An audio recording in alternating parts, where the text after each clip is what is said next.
صل على نبينا صل على محمد. Hadirin wal hadirat yang dirahmati Allah Ta'ala, sejarah gemilang terkait dakwah Ahmadiyah yang dipimpin oleh Hazrat Muslih Maud radhiyallahu ta'ala anhu, diantaranya adalah pada saat pendiri Arya Samaj yang bernama Swami Dayanand Saraswati memperkasai sebuah gerakan sudi, yaitu gerakan pemurtadan terhadap kaum muslimin dan kaum Kristen di India untuk menjadi agama Hindu. Gerakan ini semakin kuat pada awal abad ke-20, di mana kepemimpinan Swami Saradanan yang merupakan pengikut dari Swami Dayanand melakukan gerakan pemurtadan. Arya Samaj memulai gerakan pemurtadannya dengan menargetkan beberapa daerah, yakni Rajput Malkana, Jats, dan Musalman Gujar dari Meerut, Agra, Madura, Mainpuri, Etah, Etawah, Karnal, Ambala, Rohtak, dan Hisar di Punjab saat itu. Dalam menjalankan gerakan pemurtadan ini, Arya Samaj menyampaikan kepada kaum muslimin di daerah tersebut bahwa para penguasa muslim dulunya telah memaksa nenek moyang Hindu untuk masuk ke dalam Islam. Yang kedua, mereka menampilkan gambaran agama Islam yang keliru dan mengajukan banyak keberatan tentang ajaran Islam. Mengingat ajaran Islam belum sepenuhnya tertanam dalam diri umat Islam kala itu. Belum lagi banyak dari antara kaum muslimin yang masih mempertahankan kepercayaan Hindunya. Dan tentunya mereka menjadi sasaran empuk dari gerakan pemurtadan ini.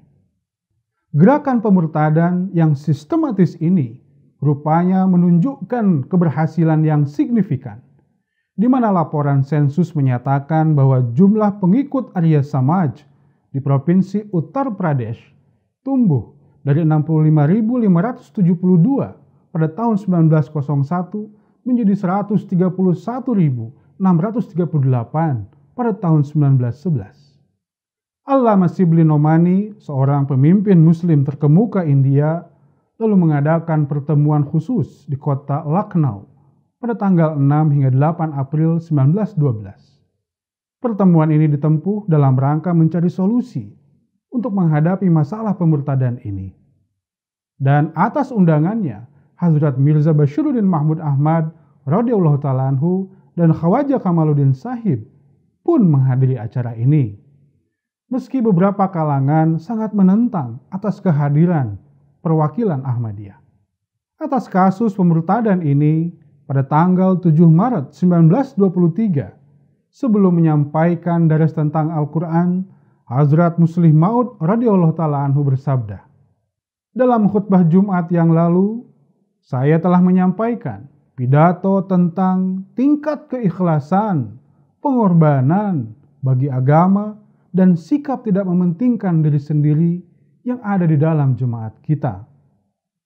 Faktanya, semangat ini tidak ditemukan di dalam jemaat lain.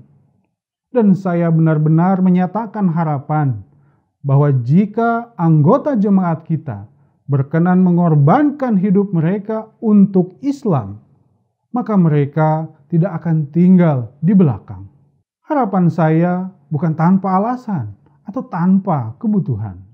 Huzur lalu melanjutkan bahwa yang menjadi pertimbangan dan perenungan saya selama 1 bulan terakhir ini adalah gerakan pemurtadan yang telah dimulai di daerah Uttar Pradesh. Kelompok Arya Samaj telah menyebarkan kemurtadan dalam kelompok muslim yang berjumlah sekitar 450.000 orang. Dan situasinya telah mencapai sedemikian rupa sehingga diharapkan semua orang akan memeluk Arya Samaj. Huzur mengatakan bahwa atas fakta pemurtadan tersebut, beliau telah membuat skema untuk menghadapinya, yang mana hal ini akan diumumkan saat khutbah Jumat yang akan datang. Beliau menambahkan bahwa anggota jemaat, terutama mereka yang tinggal di markas, harus siap untuk mempersembahkan pengorbanan apapun. Dan bagi jemaat kita, hal ini adalah sebuah kesempatan yang sangat besar. Ketika Hazrat Muslih Maud begitu semangatnya dalam upaya menggalang persiapan menahan laju pemurtadan ini, tiba-tiba pada tanggal 8 Maret 1923, surat kabar Wakil dari Amritsar menulis sebuah artikel berjudul Ulama Islam Kahahe. Di manakah para ulama Islam? Artikel yang mengkritisi para ulama Islam yang tinggal diam atas gerakan pemurtadan ini. Sebagai tanggapannya, pada tanggal 9 Maret 1923, Huzur lalu menulis sebuah artikel di mana Huzur bersabda, "Saat saya mengetahui bahwa seluruh komunitas muslim berada di ambang kemurtadan, maka saya menginstruksikan untuk dilakukan penyelidikan tahap awal secara mendalam. Setelah menerima laporan mereka bahwa rupanya situasi di sana sangatlah sulit, maka saya telah menyusun skema pergerakan di sana, di mana kita berharap akan meraih sukses, illa masya Allah." Dan atas jawaban ini, editor Wakil akhirnya mengetahui bahwa jemaat Ahmadiyah tidaklah tinggal diam. Lebih lanjut, Huzur bersabda, terkait implementasi skema ini, ada beberapa kendala yang hadir di hadapan kita, yakni belum saja kami memulai pergerakan ini, beberapa pihak dari kalangan kaum muslimin mencegah para relawan kami untuk memulai tugasnya di lapangan. Mereka mulai menentang kami, alih-alih menangani masalah pemurtadan ini. Huzur melanjutkan, kami tidak takut dengan penderitaan. Kami pun tidak peduli dengan permusuhan. Sejak kapan kami merasa khawatir dengan oposisi dari para maulwi? Tapi dalam situasi yang sangat rumit seperti saat ini, maka saya meminta kepada orang-orang yang terpelajar agar benar-benar mempertimbangkan betapa pentingnya masalah ini. Mereka harus menemukan solusi untuk masalah ini. Jika para maulwi membuat kekacauan, maka kelak tanggung jawabnya berada di pundak mereka. Namun, meskipun demikian, kami akan bergerak dan mencapai kesuksesan yang besar, insya Allah. Terlepas dari upaya mereka sebelumnya, rupanya kelompok Arya Samaj mengumpulkan dana yang sangat besar, 1 juta rupiah untuk gerakan pemurtadan ini. Oleh karenanya, umat Islam India harus mengumpulkan dana sebesar 2 juta rupiah untuk memulai tugas baru ini. Huzur menegaskan, saya siap memberikan bantuan apapun dengan pertolongan Allah Ta'ala. Jemaat kami saat ini masih kecil dan secara finansial pun belum kuat. Namun di India ini ada 80 juta orang yang mengaku sebagai muslim. Bahkan jika jemaat kami hanya berjumlah 500.000 orang di India, maka kontribusi kami adalah 1/160 dari 2 juta rupiah, yang berarti 13.000 rupiah. Namun saya berjanji bahwa kami akan mengumpulkan lebih besar dari jumlah tersebut, yakni 50.000 rupiah, insya Allah, yang kemudian akan berubah menjadi 1/40 dari jumlah total, asalkan sisanya dikumpulkan oleh kaum muslimin lainnya. Huzur pun menambahkan bahwa jemaat Ahmadiyah akan menyediakan 30 orang dai yang untuk mengirim mereka, maka biayanya akan disediakan sendiri oleh jemaat Ahmadiyah. Dan jika diperlukan, bahkan ratusan Ahmadi pun akan disediakan. Hadirin wal hadirat yang dirahmati Allah Ta'ala, dalam khutbah Jumat tanggal 9 Maret 1923, setelah menceritakan pergerakan pemurtadan ini, Huzur lalu bersabda, "Hingga dan kecuali kita mengorbankan keinginan kita, bisnis kita, kenyamanan, kehidupan, dan kekayaan kita, maka tugas ini tidak dapat diselesaikan. Anggota jemaat harus maju ke depan dalam mempersembahkan setiap jenis pengorbanan dan memiliki kemauan serta tekad yang kuat bahwa mereka akan menyelesaikan tugas ini dengan biaya berapapun, insya Allah." Huzur mengatakan bahwa saat ini ada sekitar 150 orang sukarelawan yang sangat bersemangat untuk berkhidmat di wilayah Malkana, dan mereka siap mengabdikan diri selama 3 bulan. Huzur pun kemudian menguraikan tentang syarat-syarat untuk bergabung dalam pengkhidmatan ini, yakni mereka tidak akan diberikan tunjangan untuk ongkos perjalanan. Biaya untuk tempat tinggal dan makanan pun ditanggung oleh dirinya sendiri. Bahkan mereka pun harus menanggung biaya untuk keluarga mereka yang ditinggalkan selama 3 bulan. Hanya biaya untuk transportasi dan biaya tabligh saja yang akan ditanggung oleh jemaat. Huzur kemudian melanjutkan, "Ingatlah bahwa Hadrat Masih Maud alaihissalam tidak hanya Al-Masih dan Al-Mahdi, namun juga beliau sebagai penggenapan kedatangan kedua dari Sang Krishna. Hal ini berarti bahwa beliau adalah seorang pembaharu bagi umat Hindu juga. Sekarang kita akan mulai berdakwah kepada mereka. Dan jika sampai kita tidak berdakwah kepada umat Hindu, bagaimana kita bisa membuktikan bahwa Hadrat Masih Maud alaihissalam menjadi kedatangan kedua Krishna?" Dan atas instruksi Huzur, sebuah departemen baru pun dengan nama Insidade Irtidad Malkana, yakni pencegahan atas kemurtadan Malkana, telah dibuka. Dan Hazrat Mirza Bashir Ahmad radhiyallahu ta'ala anhu diangkat sebagai ketuanya. Sementara itu, Hazrat Mirza Syarif Ahmad radhiyallahu ta'ala anhu dan Hazrat Nawab Muhammad Abdullah Khan telah ditunjuk sebagai deputinya.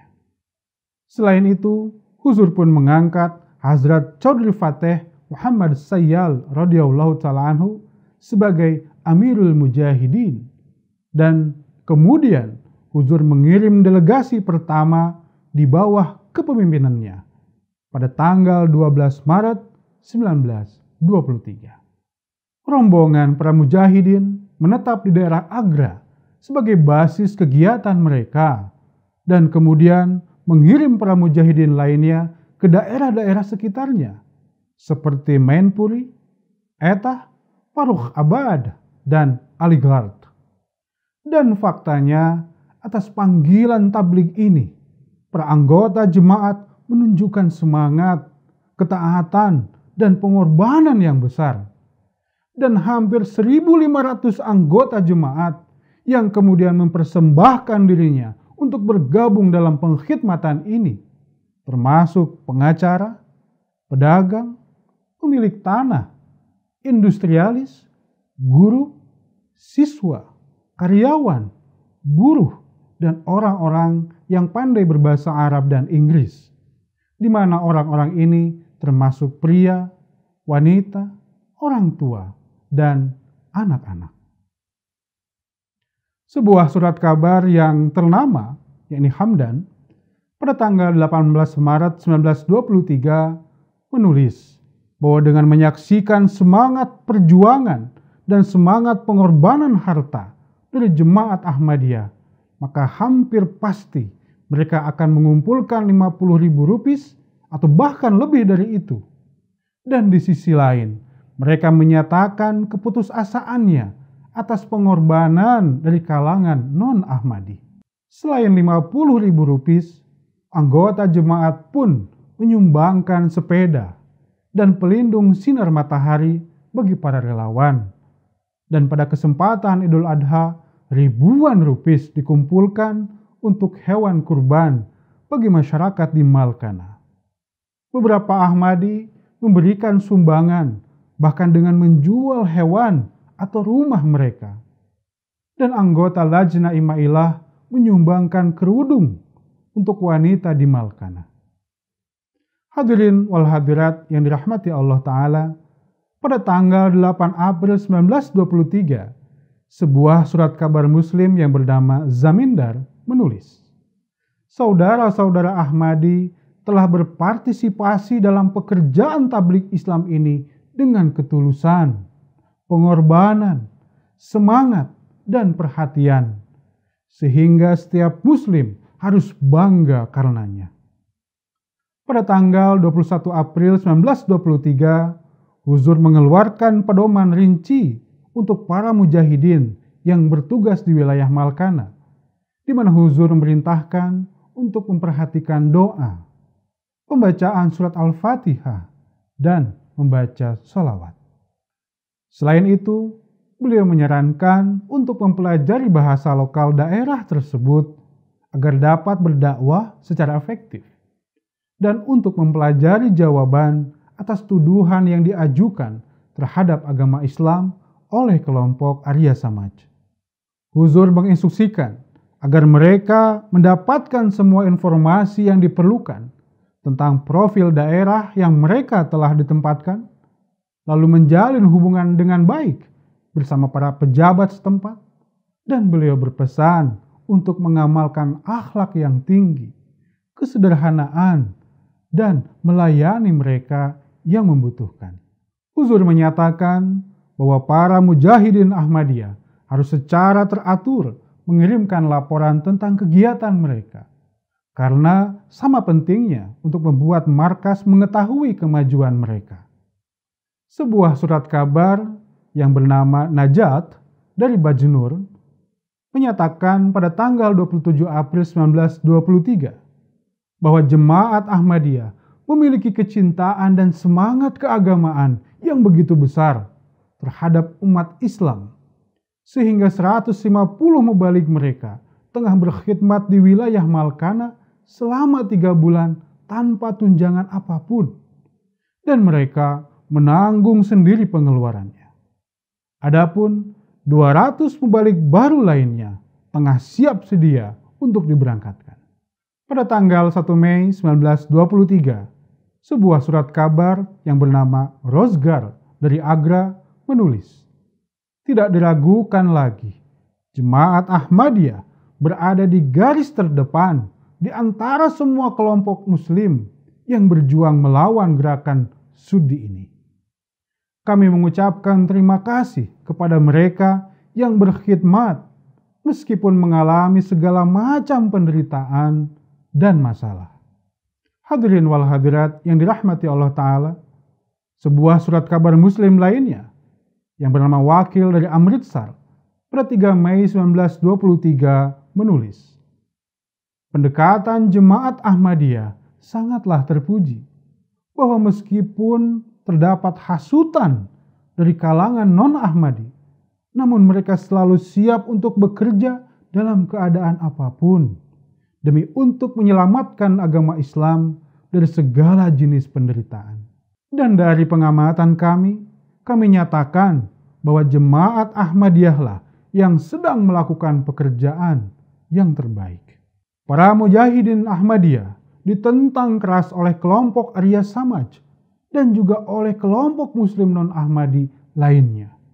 Bahkan mereka menghadapi tantangan dari polisi setempat. Namun mereka melanjutkan perjuangannya dengan penuh semangat pengorbanan.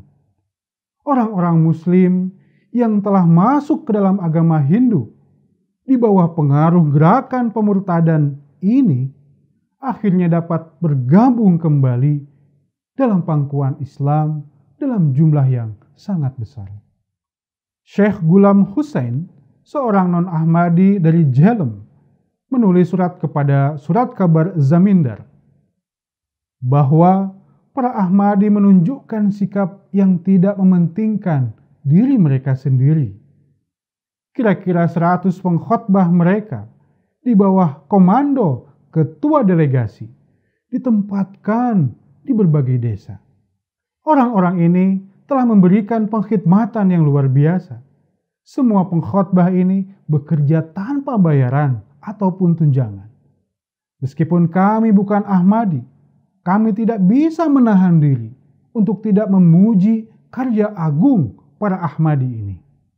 Sikap tidak mementingkan diri sendiri yang telah ditunjukkan oleh para Ahmadi ini tidak dapat dilihat dimanapun, kecuali dalam rupa kaum muslimin di masa awal. Hadirin wal hadirat yang dirahmati Allah Ta'ala, pada tanggal 1 Juni 1925, sebuah surat kabar Ahli Sunnat dari Amritsar menulis, pada awal gerakan pemurtadan, ada banyak organisasi muslim yang datang ke sana untuk berdakwah. Semua organisasi lain telah meninggalkan daerah tersebut, dan Ahmadiyah telah menguasai semua desa. Ahmadiyah sekarang hadir di Saleh Nagar dan Sandan. Hadirin wal hadirat yang dirahmati Allah Ta'ala, demikianlah kisah semangat pertabligan yang dilakukan oleh Hazrat Muslih Maud radhiyallahu ta'ala anhu dan juga para anggota jemaat Ahmadiyah saat itu.